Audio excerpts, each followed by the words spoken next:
And we're on. My name is Michael Benso, and I'm a business entrepreneur. I've owned gyms, a personal training company, sports marketing companies, a few software companies. I've learned a lot about what it takes to be successful. Today, I have a true inspiration on the show today. He's going to share his story about being homeless to being a gym owner.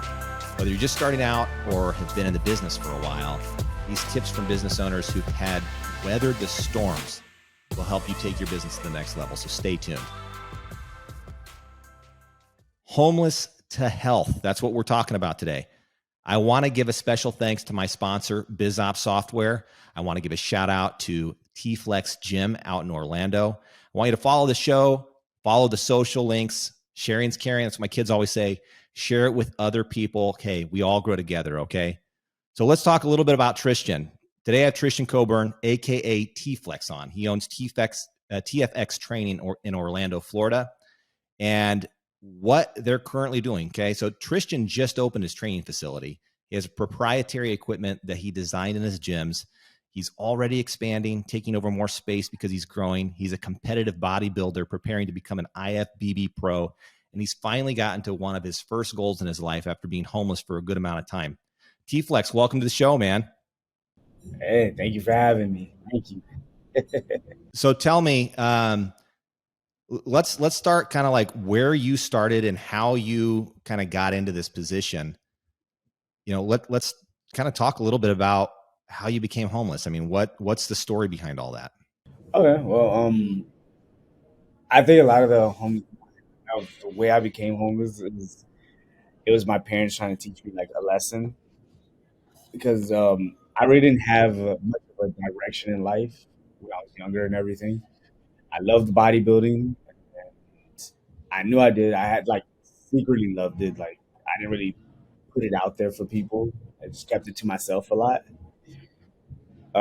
So I would steal the magazines from the stores and like hide it under my mattress and stuff like that. You would think I had like porn or something like that.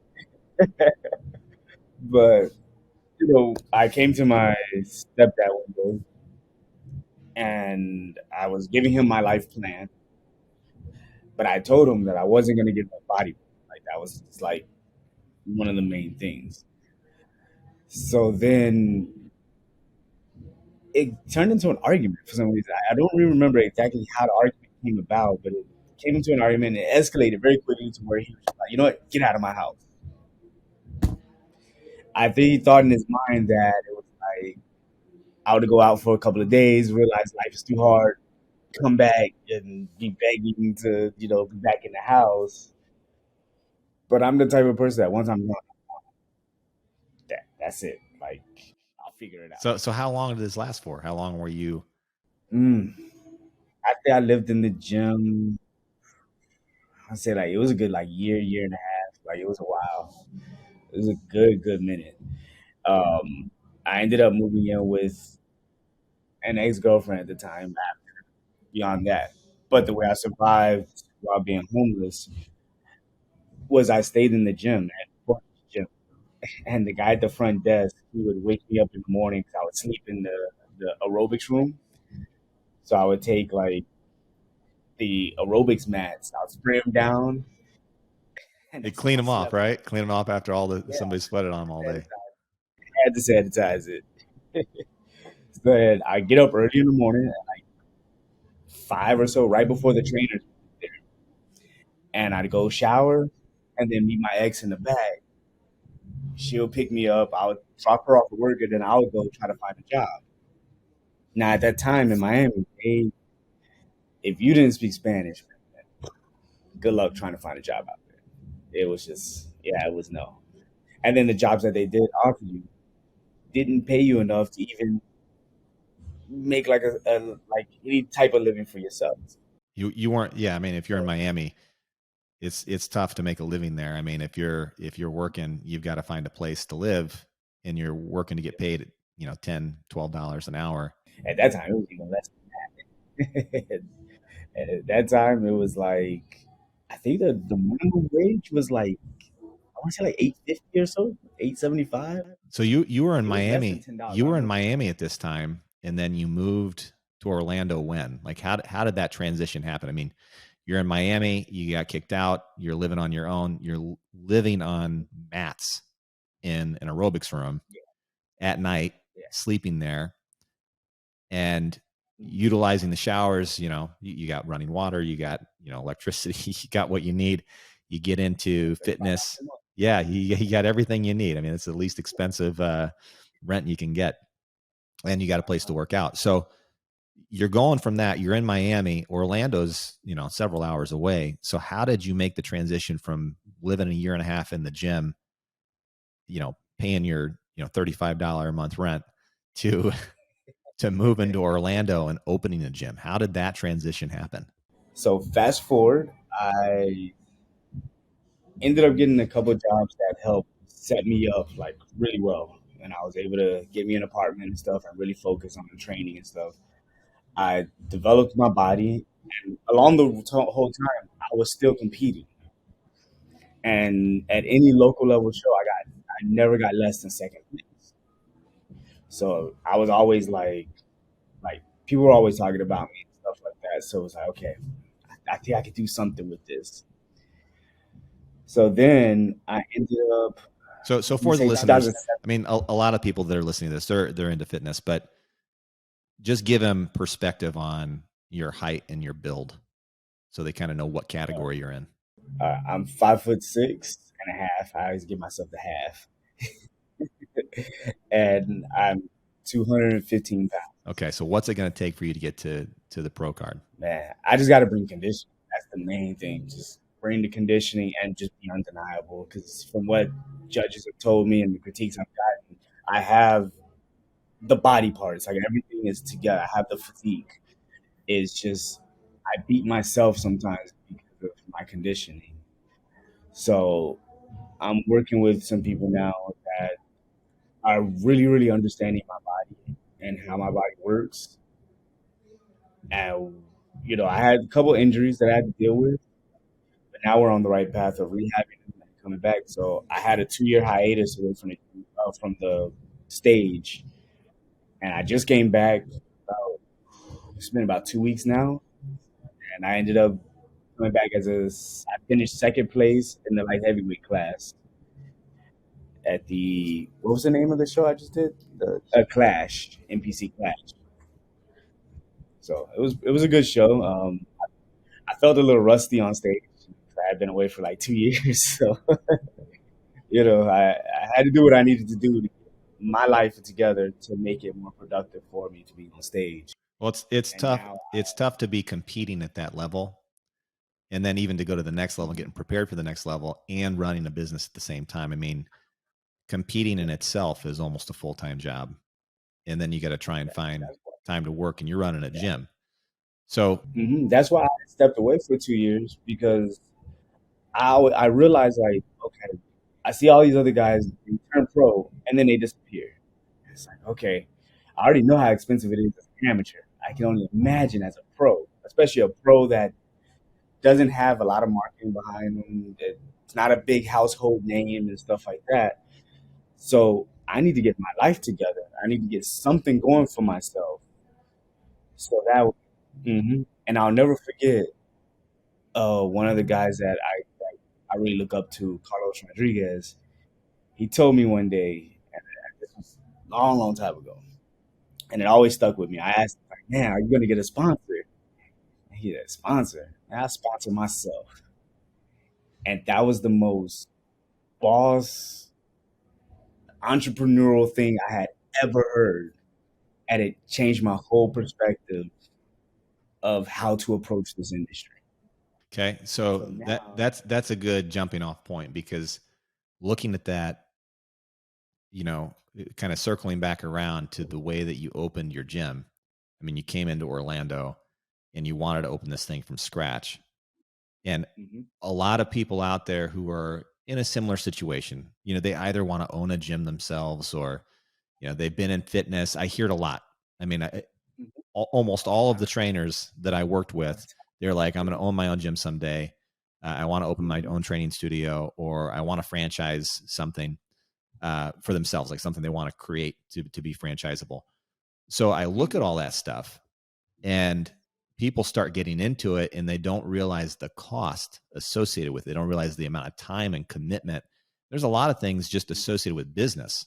I mean, I went to school, I didn't go to business school. I went to school and got my degree in exercise physiology and thought that that was the solution to open a gym because you'll know everything about the body. But it's so far from the truth. And, it was truly just the experience and exposure year over year, learning how to be a business person, how to run a business. And Yep. even in school, they don't teach a lot of that stuff because you got to get smacked in the face with it pretty hard to go, oh, I'm not going to do that again. So Yeah. what is it that got you to that point, and what does it take to open a gym from scratch? How do you do it? Man, so my transition to I have been trying to open up a gym for 10 years. Oh, actually, no, over 10 years. It was a while. I kept messing up because I was trying to involve too many people. Because I'm a very like I like to open up opportunities for everybody. That's my main thing. Like open up opportunities. So I wanted so many people to be involved because if I can eat, everybody can eat. You see what I'm saying? The problem is that not everybody has the same heart as you. Nobody saw. Yeah, yeah. The vision is if the vision's not the same, man, it's not gonna work. So I actually did open up. Well, we didn't open. We acquired a warehouse. It was 55,000 square feet, huge, and we were gonna make like a gym with restaurants and all these things. City ended up coming around, shutting us down. I lost a lot of money with that, a lot of money. But when you lose a lot of money, you have a lot of partners. You get to see the ugly side of people. And the funny thing about that situation was that these people that I was around, they made millions of dollars. It should have been nothing to them to have lost the money and say, okay, I can go to the next thing. Me, I lost that money. I'm not getting that back. So I how don't do make you the money. open? I mean, the thing that these young entrepreneurs are going to want to know is, what are the steps you take? So what was step one? I mean, you said you had people investing in you or investing in the business. How do you do that? I mean, if you're not, That's one. I mean, you were a guy who was living on a gym floor in an aerobics room on sweaty mats that you wipe down. How do you go? Because you can't go to a bank. A bank's not going to, support a guy making $850 an hour. So No, not at all. how do you get the money to go open a gym? How did that happen? Well, number one thing I did was I wrote a business plan. That was step one. Why I did you do planned that? every. Why? Because I think a lot of people miss that step. Why did you go out and write that business plan? What was the purpose behind it? Someone tell you to do it, or you were trying to get your thoughts organized? What was the reason behind it? Yeah, mostly trying to get my thoughts organized. And then a lot of the top end successful people that I did speak to, they were like, write a business plan because they were interested in investing, but they wanted to see how serious I was about it. So I would write these business plans, and then they would teach me step by step how an actual business plan would be written. So when I tell you I've wrote hundreds of business plans for a gym, hundreds. Like, you would think you'll have the perfect one, and then when you bring it to the investor, okay, this is what it is, and you'll find something. Okay, so you have to have a business plan. Then they have to have an investor. How did they find that investor? How did you find your investor? Like, what was the strategy, or the Well, I had a couple of strategies in place. Um, I had access through my fraternity that I was a part of, which was I'm a free and accepted Mason. So I was able to get into certain circles of stuff, and then from there, I learned little things there about getting involved with the Chamber of Commerce, getting involved at different high-end parties that people were going to that had more established people. And then from there, speaking to people and being able to pick their brains, you start picking little tidbits of different things. So one of the tidbits I had was visiting the SBDC, which is basically the a business department within the SBA that they work locally within different cities and stuff like that. So every place has one Okay, so you just go to that they can reach out. sba.gov, go online. Yeah, and they'll assign you a business counselor, like a business advisor. Okay, does this cost any money? Free. Okay. No, it's free. Okay. So me and wife, we had the business plan. We knew what we wanted to do, and then we were able to contact the SBDC, and I got in with a guy named Charles Wheeler. It's really, really good. And we still work with him to today. Like he's great. Like he's helped us every step of the way. Did he get you your money, or did you find from someone else? Like, did you get the No, money from someone else? Like, where was the? he led us to different programs that helped us get in. So think of it like if you're a first time home buyer, the government has different programs that can help you out with setting things up. So we had that in place. Plus, we already had some money on the side. So if it wasn't for my wife and stuff and her great credit and credit cards that she had, we wouldn't have had the money to be able to do what we did. And then I had a lot of connections within the industry that was able to help me out as far as getting the equipment and getting the warehouse. Okay, so let's say I'm a guy who, yeah, I'm now learning. Okay, I can go to sba.gov. I got to be visible, but how do I get that next? How do I get that person to invest in me? What are my steps? I know no one. I'm not T-Flex. I'm not, I'm not lifting in the gym. I don't know other bodybuilders or other people in the fitness industry. I'm coming straight out of school, and all I know are the people from school, and that's the extent of it. I don't have a breadth of people to kind of go to and talk shop with. How do I go find that person? Main thing is getting to know people. Like you got to put yourself around people because it's always about a team. It's never really just the one person. You may see just the one person, but that one person has a lot of people behind them, backing them. So the steps that you'd want to take is to be able to go, like, get involved within city stuff, get involved with things within the industry of whatever it is that you want to do. Were you pitching your idea to people that may be potential investors? Like, were you just kind of bringing up conversation and going to these events and going to these parties and trying to be visible and just pitching, hey, this is what I'm going to do, or this is what I want to do? That's Yes, exactly what and you that do. helped. Okay. Yeah, and that helped me get with internships of meeting different gym owners, like people that actually own gyms, and they gave me more of a realistic view of what it's like to be a gym owner. Then from there, I would turn around, take the information that they would give me, and then revise my business plan. Then turn around, I would get involved with like I would go to the gyms. I'd be at the gyms all day long, like all day. I would learn how to help manage the gym, clean the gym, work with the Were they equipment. paying you for this? Uh, No, you're there out of your own will because you wanted to learn. yeah, Okay. I think that's the other fault that a lot of people have is that they get into this and they go, okay, I'm gonna make a breakout year this year, and I'm gonna go open a gym and I'm gonna make money off the bat. Does it work that way? no, Okay. no, So you got to put the time in. You got to put the work in. yeah, I mean, it's yeah. like And you. I see a lot of the one commonality, the takeaway that I see is a lot of successful people. The one thing that is consistent about them is the way that they operate and the way that they schedule themselves. And if you're a bodybuilder or an athlete and you operate at a high level, one of the things you do is you have a routine and you follow that routine to a T every single day. I mean, you probably have meals and your meals are probably timed out. You probably weigh them. And I mean, you're precise. And you see that with a lot of athletes, and you see that with a lot of really great business owners.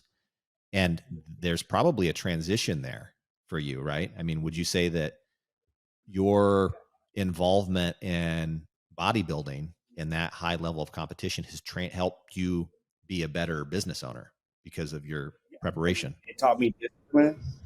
It taught me to be dedicated and hard work behind things, and to make the sacrifices that I need to make. So many, like you said, like a lot of people come into this, like they want to be trainers, they want to be gym owners, they want to make money right now.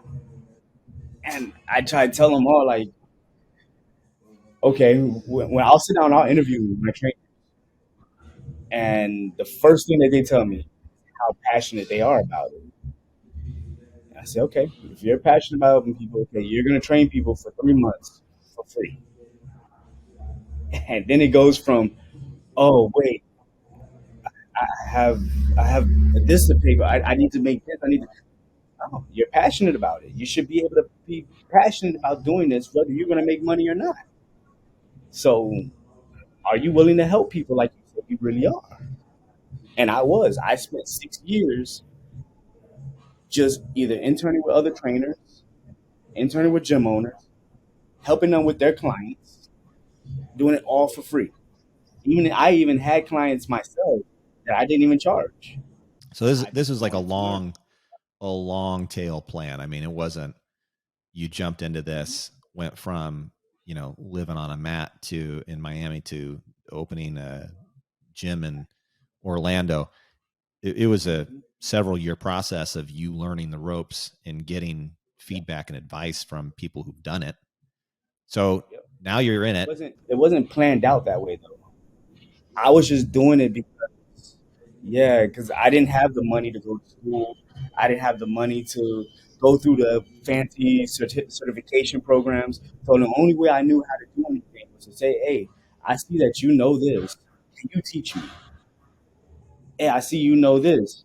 Can you teach me?" So And you've got a counterpart in you, your wife, Jocelyn. And you oh said earlier she was yeah, there with you. I didn't get a chance to introduce her because she wasn't on camera. So tell me how she got involved in this. Like, how did you just drag her into it? You're like, hey, you're part no, of this she thing. wanted to. Yeah, when we got together, she always wanted to help me out. Everything. It's like I wouldn't even let her wash my Tupperware because I don't like to be like, okay, if you do this, I tend to get like complacent with it. So it's like, oh, okay, she's gonna handle that. I'm good. So I didn't want her to handle that because I never wanted to feel complacency.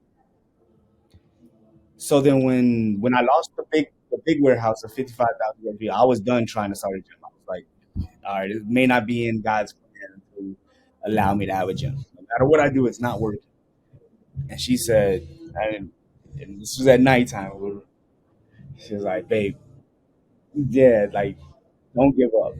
But I want to help you out. But it just be me and you, nobody else. And I said, all right, so just to prove her wrong, I'll do it one more time. And when I tell you, it seemed like everything just fell into place like perfectly. And it goes back to I don't know if people are religious or anything like that, but you just say like God's timing or the plan of that.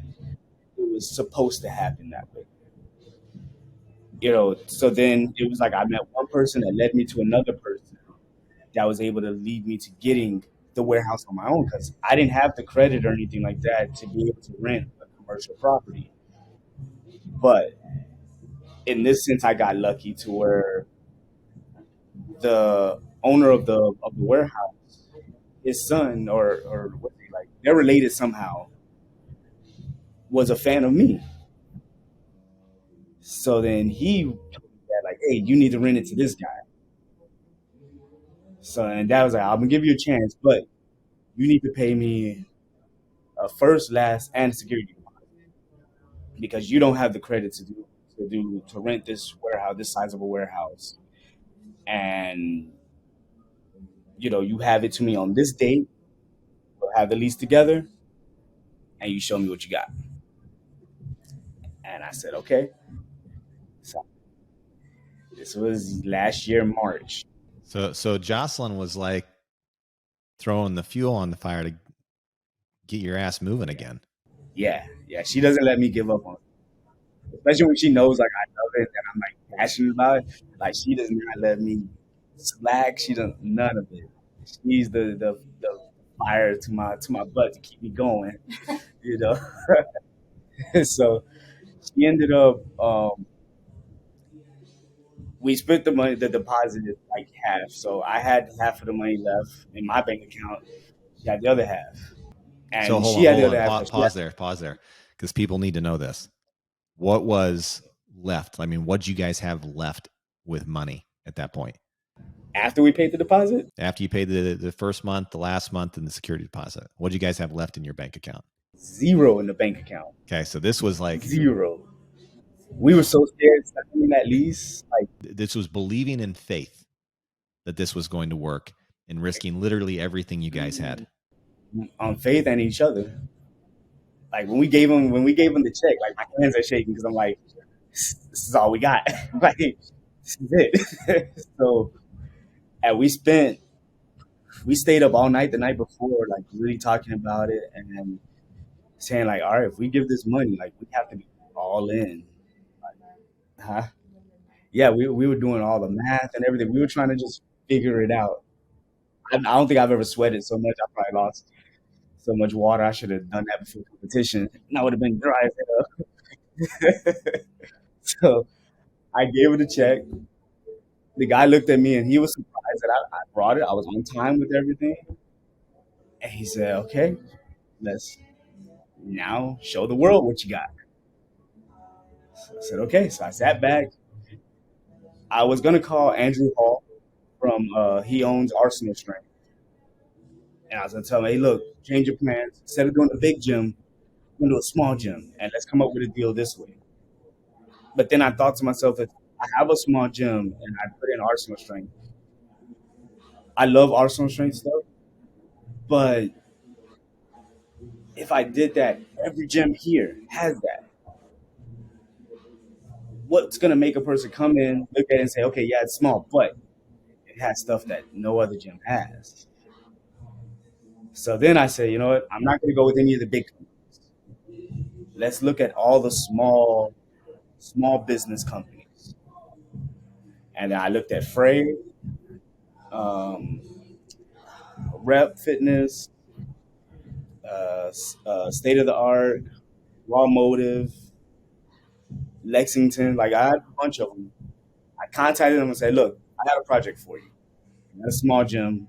I want to outfit it with your equipment. What can we do? So then each owner would talk to me, and we're going back and forth, back and forth. But the person I connected with the most was Zach Gillard of State of the Art. He seemed to have better understanding where my vision was going with everything. And he said, hey, look, I have these base designs already. Look at my catalog.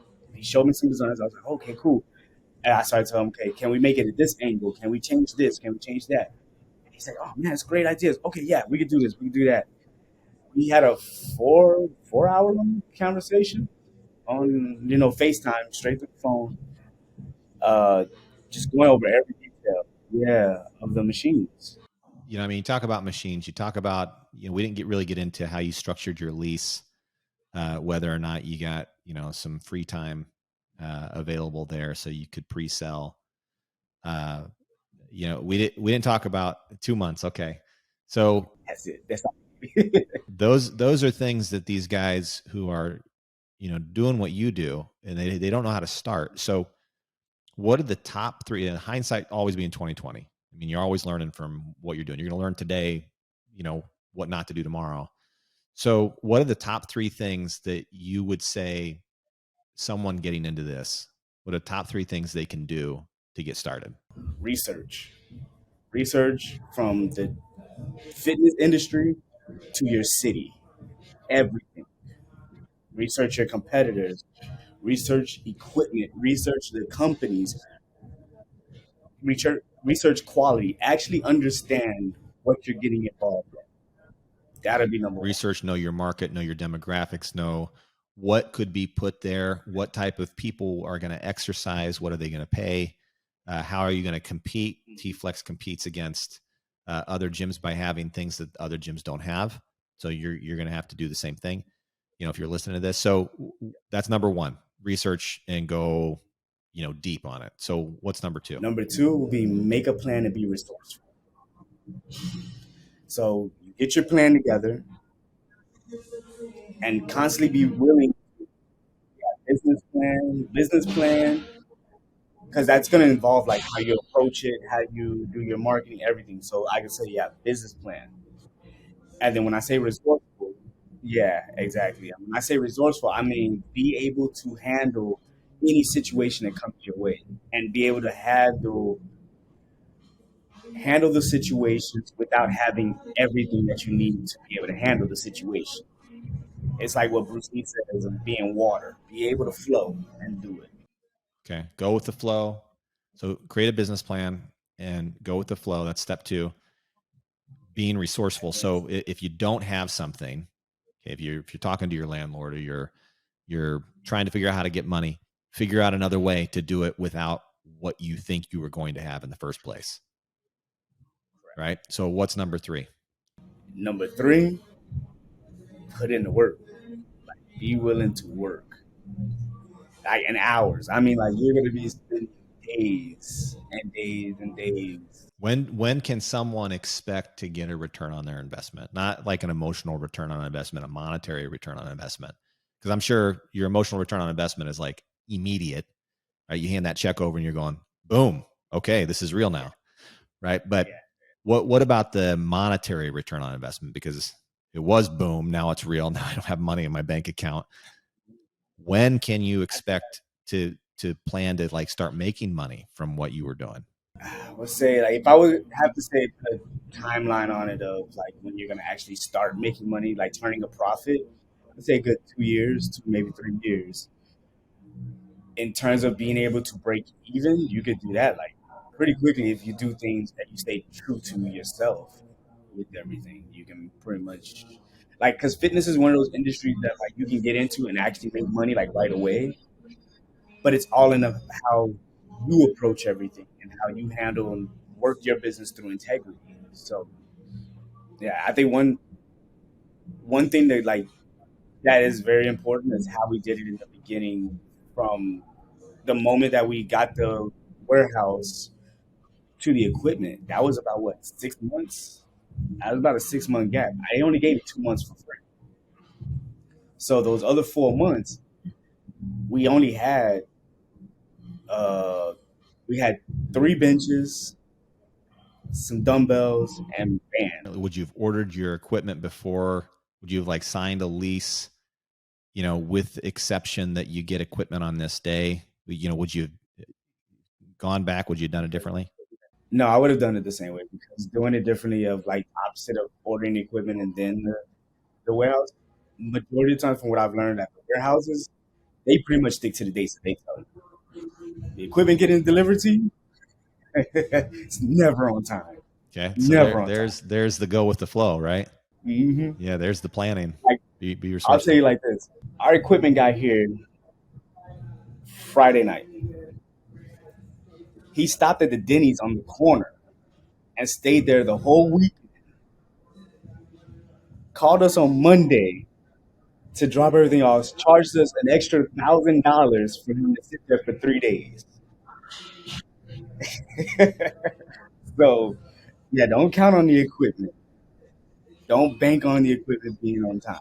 I think the only thing that came on time was stuff that we ordered from Rogue, but that's Rogue. That's why they're where they're at. So, So and the other couple questions that I always ask is, do you meditate? Do you visualize? Do you say affirmations? Do you pray?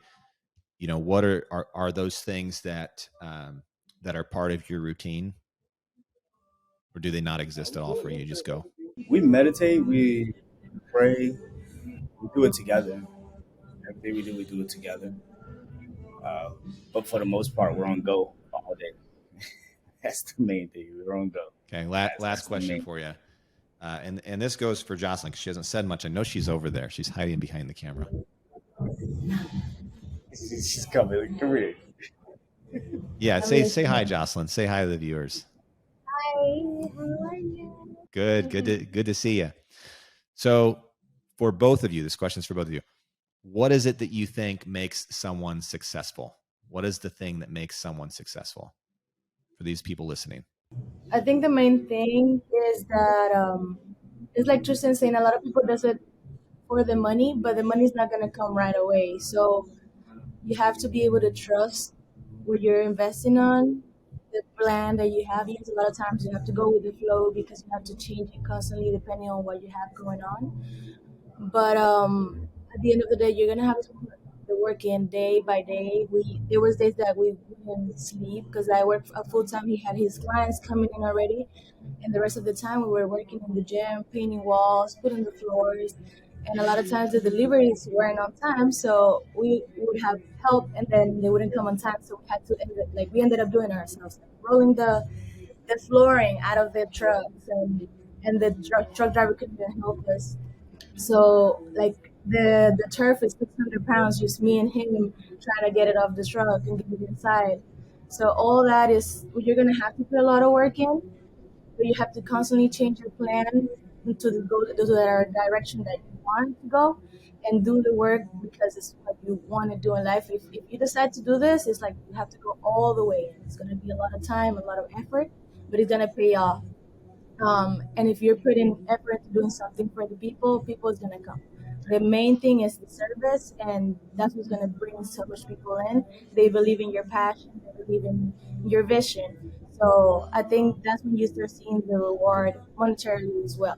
Because right now we're making enough money, like only being a year open, that we can cover all our bills. We still don't have any money to keep and invest in other stuff, but is enough to where we can already pay for everything in only a year.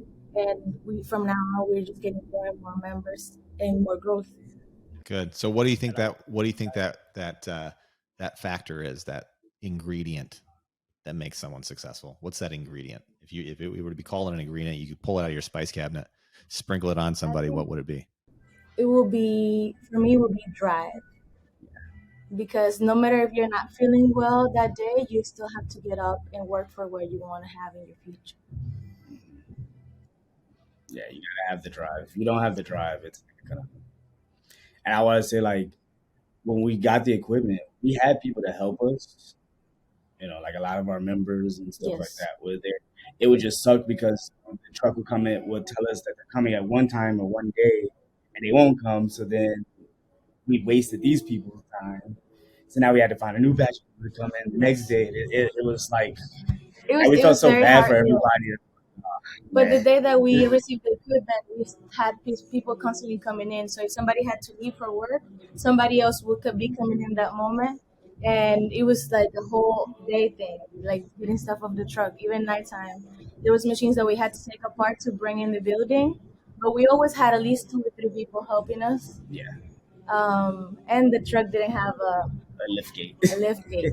So So it was. it was We a had a mess. lot of people help us that day. It was everybody was trying to show up. We posted it on Instagram. Come help us out. And people started showing up through the day. So that was awesome. That's cool. That's a cool community. So, we're wrapping up our show. I want to let viewers and listeners know where they can find you guys. So where can they find you online? Where can they find you? Where's your physical location at? I mean, give us some detail here. Yeah, our physical location, we're in Orlando, Florida. It's TFX Training Facility. The address is 1711 35th Street, Orlando, Florida 32839. If they want to contact us, you can contact us through Instagram at TFX underscore training facility, or they can contact me directly on Instagram at tflex001. Should I give my And phone our number? website. And the website as well, tfxtrainingfacility.com.